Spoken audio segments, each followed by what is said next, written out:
We are now looking forward, I am at least, to the first presentation, which will be by Bill Marsh. Bill, please step up. Bill Marsh is one of Europe's most experienced commercial mediators and a former corporate lawyer. He has mediated since 1991 in conflicts involving parties from all over Europe, Russia, the Middle East, Asia, Africa, and North America. Bill's clients and parties have included governments, public companies, public authorities, private companies, and individuals. And we're talking about just about any type of case, from multi-billion-dollar commercial disputes to religious and political conflicts. Bill just told me that he's presently involved in a lengthy process of mediation in the Balkans, in the borderline between politics and business. So, from the very high end of global mediation, Bill, the next 30 minutes are yours. Thank you very much for traveling. Thanks for being here. Thank you very much. Thank you.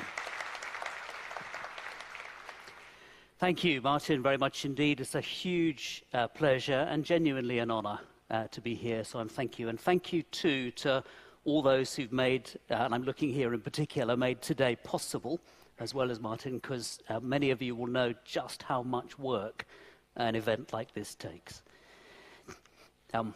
Incidentally, there's no danger of me overrunning time, because you can't see it, but in front of me is a clock about this big, and it's ticking. So it's a pleasure, great pleasure, not only to be here, but to talk with you about a subject that I'm very passionate about, and in fact, that nearly all of my professional career has been devoted to. So much so that not long ago, one of my adult children said to me, if mediation ended, you would have nothing to do, would you? Because you're not capable of anything else. Sadly, he's right. I want to talk about myths and realities. I come from a country that specializes in myths, our current one being that Brexit can be achieved smoothly and without chaos. So 2 introductory thoughts, and then 5, if we have time for the myths and realities, and then a couple of wrap-up thoughts. So, I've been a mediator for nearly 30 years, about 28 and a half, 29.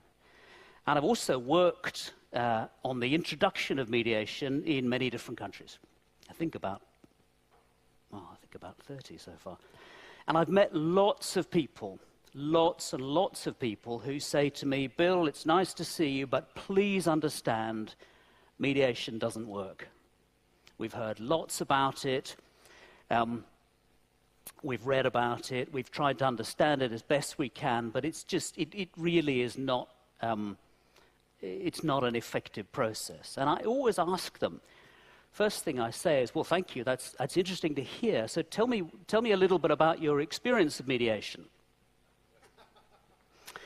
Very, very occasionally, one of them will have been to a mediation. Usually not. And so all I want to say is, and all I ask for now, is let's ground our discussions and our thinking about mediation in reality and not in assumptions. Now, that doesn't mean the reality is perfect. You might think it's not. But let's at least ground it in that reality. Second thing is about transition. Any transition from one thing to another can be, let's say, bumpy or challenging. The same goes for the transition from an environment where mediation is either not used or not very much used into an environment where it's used a lot. And if you think of let's say a spacecraft transitioning from the atmosphere in space to the Earth's atmosphere, that's a pretty bumpy ride. Doesn't mean it's the wrong thing to do. It means that you have to do it well if you want to land well.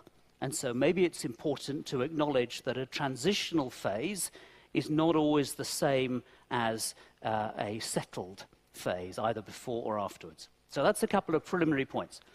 Right, first myth coming up. Myth number 1, mediation is only for certain, brackets, quite unusual, close brackets, types of cases. not for the majority. Mike, I think, said earlier that he's met people, we've all met people probably, who say, mediation's a great idea, and I really believe in it, just doesn't happen to be suitable for this particular case that I'm responsible for at the moment. And I thought to myself, well, how does one give a flavor of whether that's the case or not in my own experience? So I opened up my calendar on my PC. And I looked for the last couple of months and then for the next few weeks and wrote down some examples of the cases. Engineering dispute in the Middle East, banking dispute in London, negligence claims against professionals, against people suing lawyers, accountants, etc. Dispute about investments in property development, dispute about pollution levels in the Balkans, involving inward investors, government and citizens groups. A warranty claim following an acquisition, a claim regarding milk production and milk quotas. 2 claims involving football clubs. These are almost always about managers who get sacked. So if you read the back pages, I've probably just blown the confidentiality. A dispute about online selling rights in luxury products. A dispute about investment in high-value cars.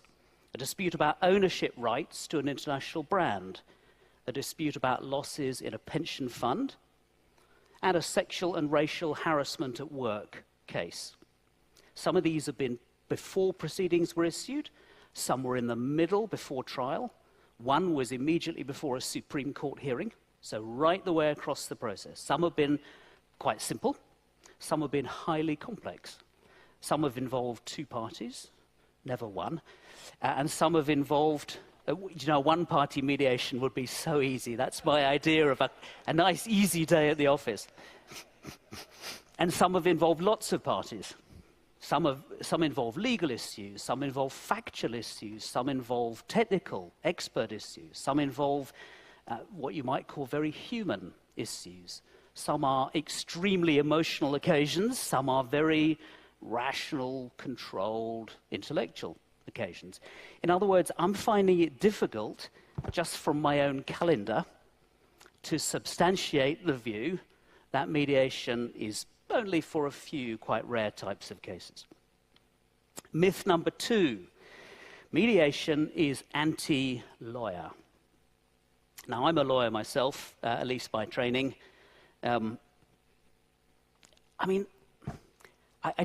Honestly, I don't know how we got here. I don't know how we got to a point where lawyers, I'm afraid, probably mediators as well, but where lawyers are on the wrong end of so many jokes. But we seem somehow to have found our way there.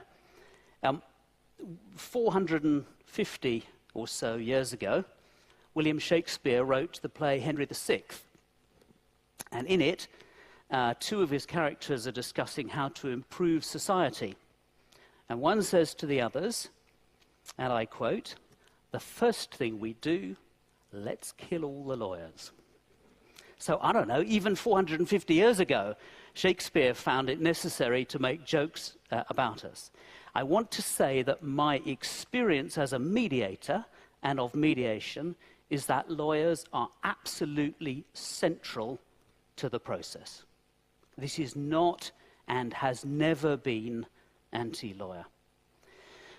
Because of that, lawyers are central to the success or failure of a mediation. I'm not saying the sole determinants, but certainly central to it. Good lawyers can transform a mediation, and you'll have picked up, I'm sure, something of, from Mike's remarks, something of his approach to mediations. Unskilled or ignorant lawyers can destroy a mediation. Let me give you a few quick examples. Firstly, parties in mediation need really good advice. Mediation is and I'll come on to this later, is a tough environment in which decisions get made. It's a moving environment. You don't have the safety or security of saying, I'm just going to take 3 weeks to reply to this email while I think about the answer. It's very immediate. So clients need wise, dispassionate advice from people who haven't got their own money or ego involved in the game as much as the clients have. Secondly, clients need good advocacy. When you go to a mediation, you have a chance, an opportunity to influence how other people look at your situation. If you miss that opportunity, that would be a pity. Let me tell you a story. One of the very early mediations I did was a claim by a bank against some valuers, and the bank had lent a lot of money to someone to buy a property. And in doing so, the valuers had valued the property. They said it was worth, I can't remember, £10 million or whatever it is. And so the bank lent most of that money. The crash happened. The borrower went out of business. The bank came to sell the property, and lo and behold, they discovered that it was worth a lot less. They sued the valuers and therefore the valuers' insurers. We came to mediation. We came into a meeting of all parties, and I invited the claimants to say a little bit about their case, and they did that. And then I turned to the defendants and said, would you like to say a little bit about your case? The defendants' counsel, private practice lawyer, said, yes, I would. And he looked across the table at his counterparts, and he said to them, thank you for saying what you've said. I think we understand your case pretty well, but if you feel I don't, then, please correct me. I'm going to take 5 minutes to make 3 points on why the check we will write you, and we would like to write you a check, is much, much, much smaller than the one you would like. And he made his points. It took him 6, 7, 8 minutes. Discussions rolled on. I then brought the meeting to an end. The parties went to their own rooms, and I went to talk to the claimants. And as I was coming in there, and I was just taking off my jacket to sit down and pouring a cup of coffee, and the lead negotiator for the claimant said to his lawyer, it was obviously part of a discussion they'd been having, I heard him say, I had no idea that the case against us was so good. Now, what had happened? Did he learn any new facts? No. Were any new arguments raised? No. Information-wise or intellectually, did anything new occur? No. But he heard, as the decision maker, in a polite 5 to 7 minute presentation, 3 very, very key arguments. I can tell you it shifted the settlement parameters for the whole mediation. Good advocacy. Thirdly, good understanding of the role. There is a balance to be achieved. Lawyers are incredibly important, in my view, in protecting and guiding clients through mediation, presenting and so on. There is also, and you can feel it sometimes in a mediation, a time when the legal guys have to step back and let the commercial people, whose decision it is in the end, take over.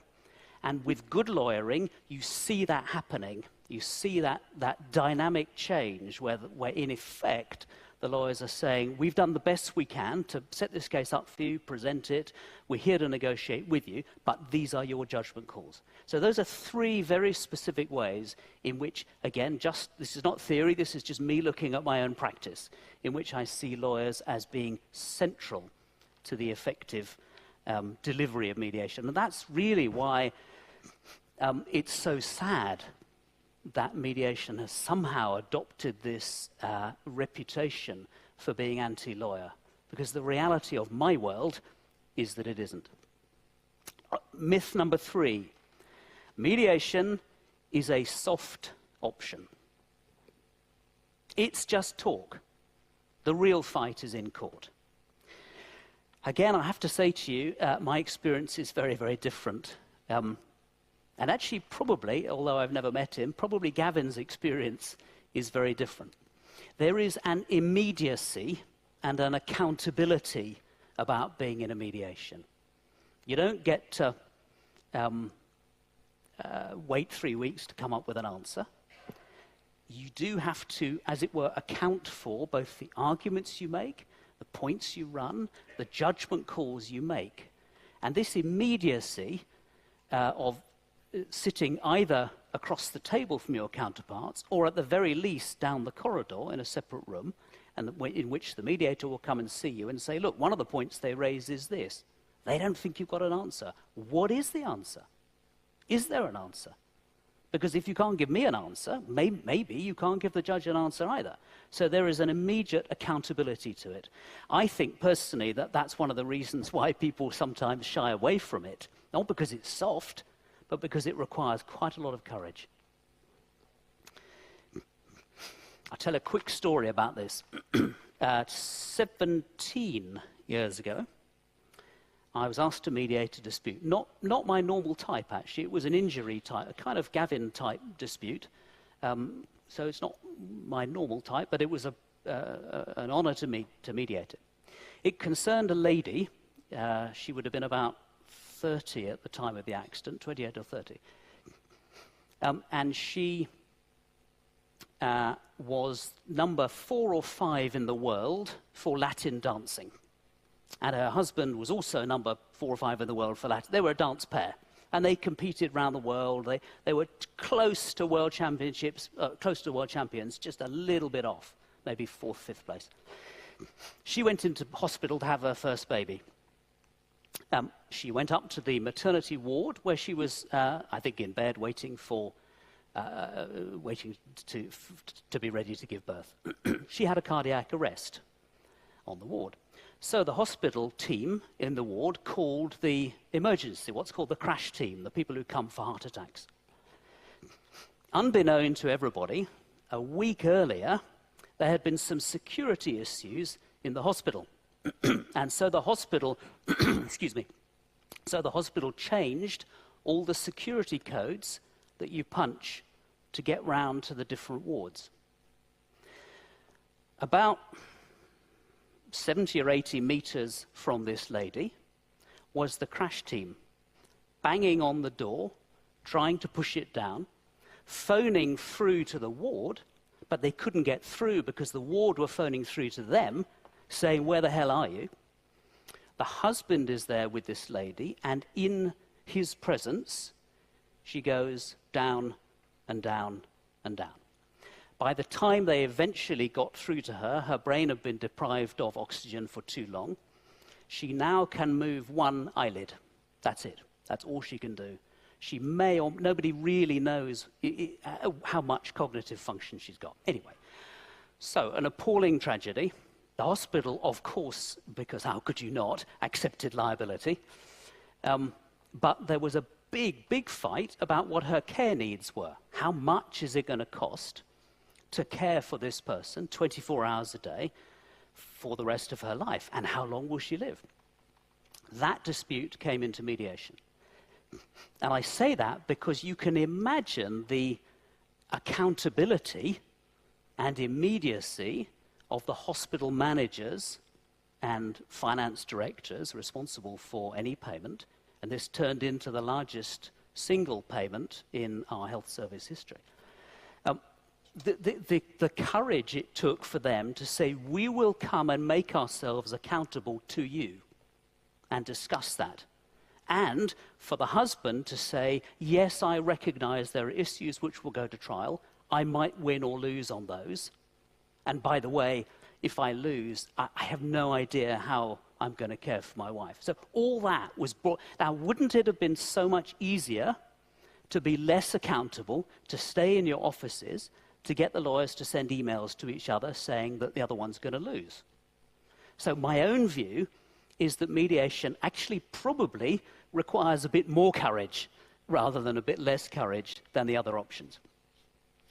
Myth number 5, it's the same as negotiation. We do it all the time, Bill. We just don't have a mediator. These are always, uniformly, people who have not yet been to mediation. If they had, they would understand that the dynamic, of course, is different. Even just the opportunity to meet separately with someone involved in it, the mediator, as well as to meet together, produces a different dynamic. Mike, it's up to you, but you might, in the panel session, want to pick up on your experience as a user, both of mediation and direct negotiations, and what the different dynamics are. I don't get to see it from the same standpoint as you, because I'm in the middle. But it would be interesting to hear what your thoughts are. But there is no doubt, whatever people think about anything anywhere, that the processes are different in their dynamics. Myth number 5, my concluding myth: it won't work in my country. It's been my actually very genuine privilege, and it really has been a privilege, to work on the development of mediation in approximately 30 countries so far. Sometimes my involvement's been long-term. So I was, for 3 years, for example, I was advisor to the Turkish government, advisor to the Russian government, Romanian and Slovakian, various other places. And sometimes it's just been a short involvement, just a few weeks of help. So I hear this question all the time. Yes, Bill, it's fine in your country, but it won't work in mine. You don't understand us. We have a different mentality here. Again, I have to say, forget the theory for a moment. All I can do is tell you my own experience. My own experience is that I've mediated with parties from around 50 different countries. There's no doubt that there are cultural differences and challenges between the way people approach conflict and therefore the way they approach its resolution. Of course there are. That doesn't mean you can't mediate. It just means it has to be done in a way that is reflective of and responsive to those cultural changes. I remember doing a mediation about 4 or 5 years ago in Kiev, and round the table we had Ukrainians, Russians. I mean, that's quite an issue itself, okay? Seriously. We had Swedes, didn't have any Danes. We had Americans, we had Israelis, we had Brits, and I think we had Dutch around the table. So it was a complete soup of cultural expectations about mediation. And everybody, it was fascinating, everybody played along with their kind of national characteristics. So there was a long line of Russians and Ukrainians. And they were quite big guys, and they all had their sleeves rolled up. And they sat there like this. And they basically spent the whole of the first day saying "niet" to everything. Everything that happened was "niet." And then there were the Swedes were unfailingly polite to everybody. The Israelis were off the scale dramatic. They would jump up and down and point at people and walk out of the room, etc. So yeah, there are cultural differences. Does it mean mediation doesn't work? No, it means when you do it here, you need to do it in a way that is respectful and responsive of Danish culture and the way Danes look at these things. And my one sadness and fear, actually, about so much of the mediation, of the growth in mediation across different countries, is that people from one country, let's say somebody like me, goes to another country and says, I can tell you all about mediation, this is how you do it. Without saying, actually, why don't you tell me how you look at conflict in this country? And then I'll tell you a bit about my experiences, and then together we might be able to shape something that works for your country and culture. So my encouragement would be to say, make it your own, whatever that means. And I'm also happy to report that I've done mediations, in fact, one very recently, involving a Danish business. I've done several with Danish businesses and several with Swedish businesses. So I can say from first-hand experience that even Danes and Swedes can mediate. 2 very quick thoughts to wrap up. I mentioned earlier some thoughts about transition. The transition from not using mediation very much to using it a lot. And these can be bumpy.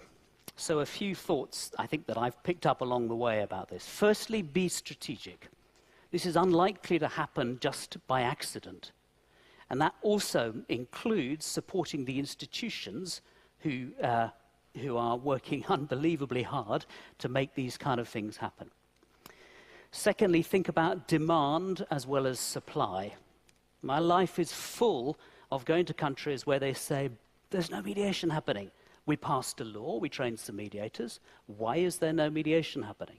The answer is because what you've done is create a supply, you've created a legal environment, you've created some mediators, you've not created any demand. Demand is probably harder to create than supply, so both need looking at. Thirdly, don't oversell. This is, you go to some mediation conferences and you would think that the resolution of an insurance dispute was very closely connected to world peace or the creation of utopia. This is not. This is pragmatic, business-like stuff to resolve a dispute. And I think sometimes mediators have been guilty of overselling. I would put it this way. If it doesn't appeal to a self-interested party, you're selling it in the wrong way. It's not about being nice to everybody. It's about self-interest. It might involve a more constructive dialogue, but not for the sake of being nice. This is about self-interest.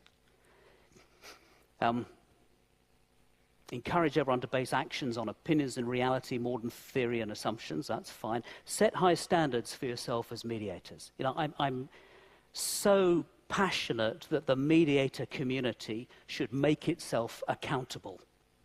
And IMI was very much about that. That's very much the International Mediation Institute, very much about saying, let's put online who these people are who call themselves mediators, what credentials, if any, they've got, what clients say about them. If we're not prepared to make ourselves accountable, in other words, to professionalize what we do and treat it as a profession, then we shouldn't be very surprised, I guess, if people don't regard us as a profession. And the same, of course, applies not only to mediators, but to my profession, my former profession, I suppose, the legal profession. We need to get good at our role in mediation. So the timing of mediation is central. I did a case a couple of months ago. They came to mediation. I phoned them up beforehand and said, look, I read all these papers. I mean, it's lovely to see you, and thank you for the appointment, but I'm really surprised you're coming to mediation at this point. And they said, but I thought you wanted mediation. I said, I do want mediations, but I want mediations with people who are ready for it. And when I read this stuff, I see a whole bunch of questions about the technical side that you don't know the answer to, and nor do you, and nor do you. So I'm happy to have a mediation, or we can defer it until you know the answers to those questions, and then we can come for a different kind of dialogue. Candidly, it surprised me that the lawyers involved hadn't said that to them. Actually, what happened in the end was we used the day that was appointed for a mediation. Everybody turned up, and we used it to work out what information everybody wanted. And then we came back a few weeks later with that information and had the mediation itself. So there's so much we can do. Like anything in life, you can do it well, or you can do it less well. And this is about doing it well. Final point. I joked about Brexit earlier, and it's probably the only thing you can do with it now is to joke about it. And you might well ask, indeed, I stand here with some embarrassment, you might well ask, what can somebody from a country like the UK, which has been so unable to have that effective dialogue about a major divide, offer anybody when it comes to resolving disputes? Well, I think there are two kinds of disputes. I think there are disputes that we learn from and disputes that we fail to learn from. And we in the UK are learning in a very painful way about the consequences of failing to manage a public dialogue or even a political dialogue on an issue of major importance. And the consequence for us has been polarization, caricature, and heaven knows what. So I think, and that's only so far.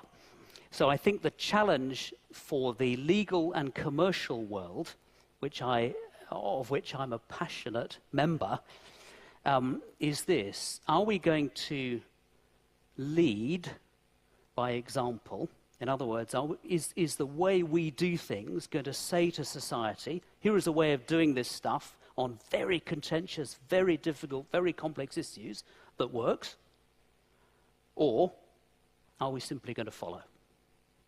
Thank you.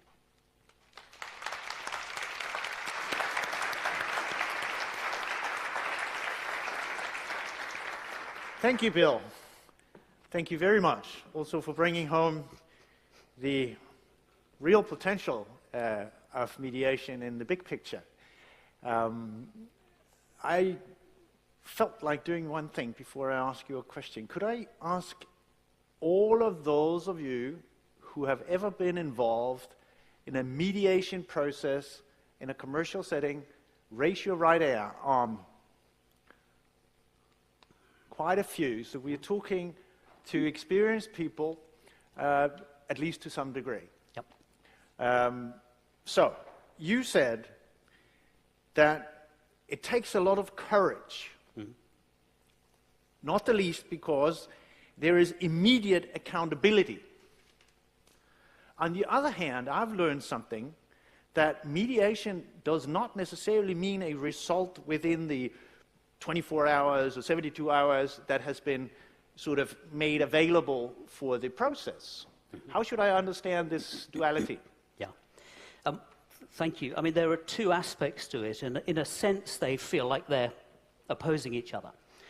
So the first is the immediacy of the process. If you get people with the same intention, which is to find a settlement, looking at the same subject matter with proper information and authority to do that in the same room or the same building, there is a kind of obvious momentum that can be built because everybody's there to do something. That's why they turn up. On the other hand, the further you want people to travel in terms of moving from their earlier expectations, the longer it takes. So both dynamics are important. You don't want to lose the momentum and the kind of business focus of let's make some difficult decisions today, but I'm also very conscious that you can only carry people, meaning that as a mediator you can only try and carry parties at a certain speed. And I guess that's the dynamic and the dilemma for mediators. Yeah, thanks very much. Questions, comments, answers? There is one thing on your website, Bill, that I found intriguingly easy to understand, at least the wording of it. It appealed to my sense of stuff that's sort of in my line of understanding and thinking. You refer to Tolkien's The Lord of the Rings. And you're talking of Gandalf, the old magician, the wise old man. He's talking to Frodo, the much younger, less experienced, less sophisticated guy who's afraid the world is about to go under. The forces of evil are so forceful that he can hardly breathe. And Gandalf gives him advice. Gandalf recognizes the danger, and then he says, all we have to do is decide what to do with the time that is given us. And you write, by saying so, he gives Frodo the dignity of choice. How does that relate to a mediation process? Okay. I mean, I think the word to latch onto is, two words actually, powerless and courage, or power and courage. So my experience with people who are in a conflict, and certainly for me personally when I've been at them, is that I experience some lack of power. Why? Because there's somebody else who has opposing intentions, and I cannot fully control that person. The moment I experience a lack of power, what do? I find ways to increase my power.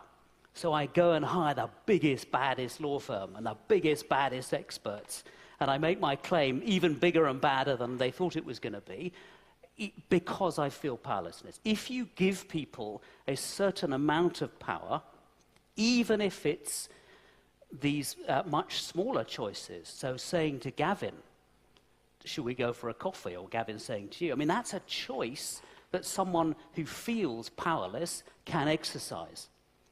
The choice that Gavin had, shall I accept this or not? That's the dignity of choice. No one's forcing him to or not. And the more we give people that dignity on the whole, I find the more their desire simply to push back and exercise counterpower reduces. And that's not, I was going to say, it's not just a personal thing. I mean, the thing about mediation is it's all about people. It's not as if there are commercial cases and political cases and every other kind of case. They're just people. And I have found that dealing with a government minister or a CEO or a Gavin type or whoever it is in a mediation, they're still just people. None of us want to be humiliated. None of us want to be kicked around. All of us want the opportunity to say, this is what's important to me. And so that's the power bit. The other bit is courage. I'm absolutely sure that it takes a lot of courage, less so maybe from the professionals because we're used to this environment, but you talk to your clients about how much courage it takes for them to turn up and sit opposite their enemy, as they may feel it, and genuinely articulate what they think. I got to think of what Michael said earlier on from the Global Compact conferences, of at a very high end of the priorities of those present in all these conferences, and from the commercial side, as I understood it, was they want more choices. They ask for more tools for conflict resolution in line with what you say. You give them the choice. Yeah. There's a new way out of this. And then it sounds as if everything is solved in 8 hours, 24 hours.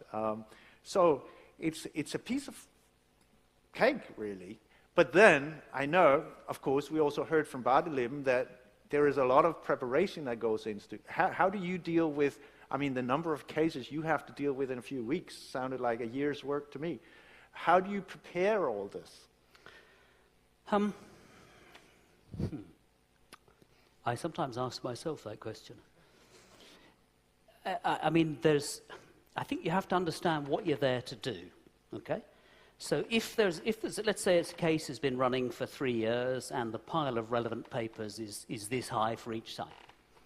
If I spend 3 weeks reading this lot in the same level of detail they've done, maybe I can contribute, or maybe I'm just another of the position they're in. So getting the balance right when you're preparing between really understanding what the big issues are, but also, and understanding them in some detail, the legal arguments and so on, but also not getting lost in it, standing back and being the person who says, wait a minute, when we stand back, what does this look like? Where are we going with this? Those questions are as important. So yeah, there's lots of reading, and I want to talk to the people involved. Do you have a beforehand. team? Do you have helpers? Do you have assistants? Well, I have case managers who do all the admin and so on for the cases. But you don't. Do you have people who read through the stuff and tell you the sort of the crux of the matter? No. I mean, we've developed. It's the case in some countries, not in others. But certainly in the UK, there is a typical approach would be to ask all the parties to summarise what's really fundamental to them, and that could be legal arguments, could be commercial points, could be technical points, whatever. Actually, those are invaluable because the fact that they've chosen to pick out the following points tells you already probably what's important to them. That gives you quite a steer towards how to prepare. Final chance in this round. Then one final question, Bill. Yeah, please. On the timing, momentum, which of course is a factor. We hear this all the time, but I was wondering, is momentum and speed and pressure, we heard how Barteleben kept them up all night on the first day. This type of psychological pressure and stress, is that necessarily productive? It certainly can be. I mean, I think let me back up slightly. I've only got one priority in every mediation, actually, when you strip everything else away, and that is that the parties themselves, with their advisors, make decisions that are wise and well-informed. Full stop. Now, most of the time, if they make decisions that are wise and well-informed, that will generate a settlement. Because if they're involved in the same issues, a settlement can't be wise for one without being wise for the other, if you see it. Well, it can be, but it's less usual. So that's the real priority. And I find, on the whole, as a mediator, that if I come across as trying to drive a settlement too hard, they'll back off. If I don't do enough of it, they'll just think, well, this is, we'll just have a cigarette and a coffee and go home. Nothing's happening here. So there's some balance. Forgive me, because I couldn't understand the Danish in your presentation. But there's a balance between the the times in a mediation which are very focused and quite intense, and the times when you're just backing off and saying to people, do you know what, this is your call.